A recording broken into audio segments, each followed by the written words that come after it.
Shalom,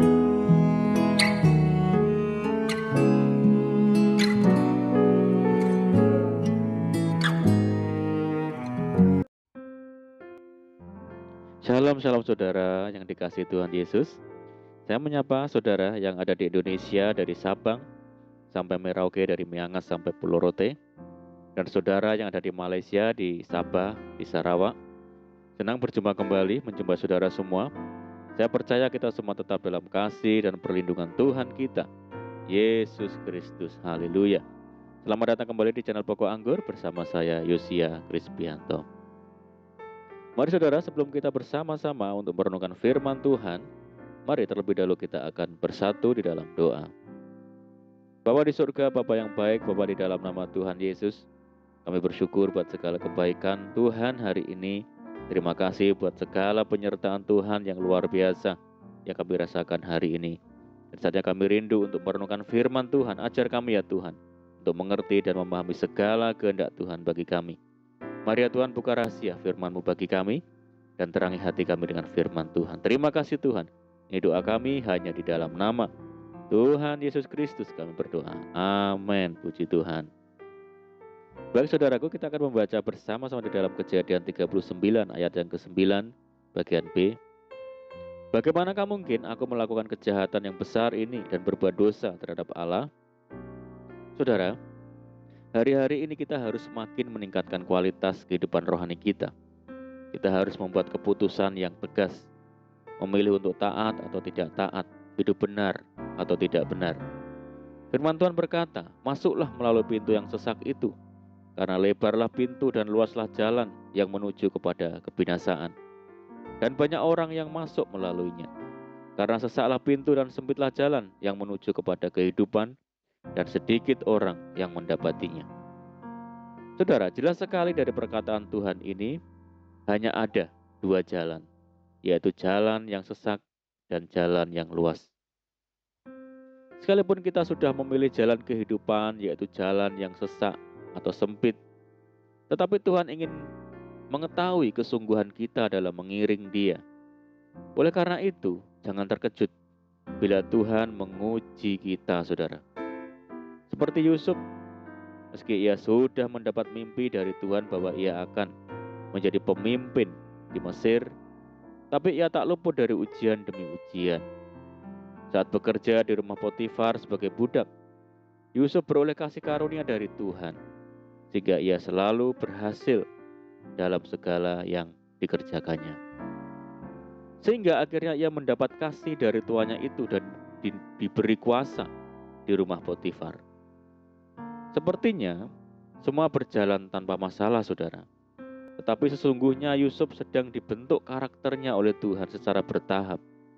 Dari seorang pemuda, Yusuf bertumbuh menjadi seorang pria dengan moral yang teguh dan penyerahan diri penuh kepada Tuhan. Keteguhan moral inilah yang membuat Yusuf berhasil lulus dari ujian ketika istri Potifar merayunya. Walaupun akibatnya ia harus berringkuk di jeruji besi, sekalipun tak bersalah sama sekali. Sekarang ini pun setiap orang percaya juga diperhadapkan dengan persoalan dan ujian, saudara. Lalu bagaimana sikap kita? Yaitu memilih taat kepada firman Tuhan, apapun situasi dan kondisinya. Sebab firman Tuhan adalah jawaban setiap ujian dan persoalan. Ada banyak orang Kristen yang menjadi kecewa ketika mereka dihadapkan pada ujian dan tantangan dalam perjalanan mengiring Kristus, saudara. Pada awalnya mereka berpikir bahwa setelah menjadi Kristen, semuanya akan menjadi lancar dan baik-baik saja. Namun justru karena berlabel Kristen, mereka harus mengalami tekanan, kekerasan, ancaman, dan aniaya. Tentang hal itu Tuhan Yesus sudah memperingatkan.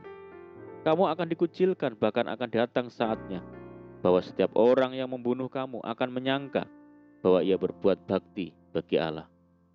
Mereka akan berbuat demikian karena mereka tidak mengenal baik Bapa maupun aku. Tetapi semuanya ini kukatakan kepadamu, supaya apabila datang saatnya kamu ingat bahwa aku telah mengatakannya kepadamu. Saudara, sebagai orang percaya, kita tidak perlu heran dan terkejut lagi bila harus mengalami situasi-situasi yang tidak mengenakkan tersebut. Karena itu adalah bagian dari ujian iman kita. Apa yang harus kita perbuat? Tidak ada kata lain selain kita harus meneladani Tuhan Yesus, yaitu hidup dalam kasih dan pengampunan. Saudara, Ayub adalah orang yang saleh, takut akan Tuhan dan menjauhi segala kejahatan. Ia pun tak luput dari ujian. Tuhan mengizinkan Ayub melewati masa-masa yang sangat menyesakkan, yang bisa dikatakan sebagai suatu tragedi, di mana dalam waktu sekejap hal-hal buruk terjadi secara beruntun. Anak-anaknya mati, rumahnya terbakar, harta benda ludes, tubuhnya terkena sakit dan istrinya meninggalkan dia. Lengkap sudah penderitaan Ayub yang harus dialami.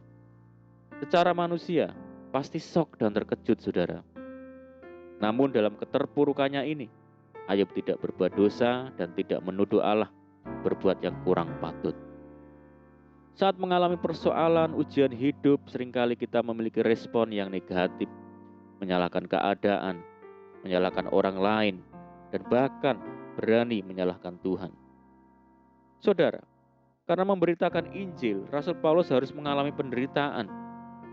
Tetapi hal itu tidak menyurutkan langkah dan semangatnya untuk tetap melayani Tuhan. Ia tidak kecewa apalagi sampai lari dari panggilan Tuhan.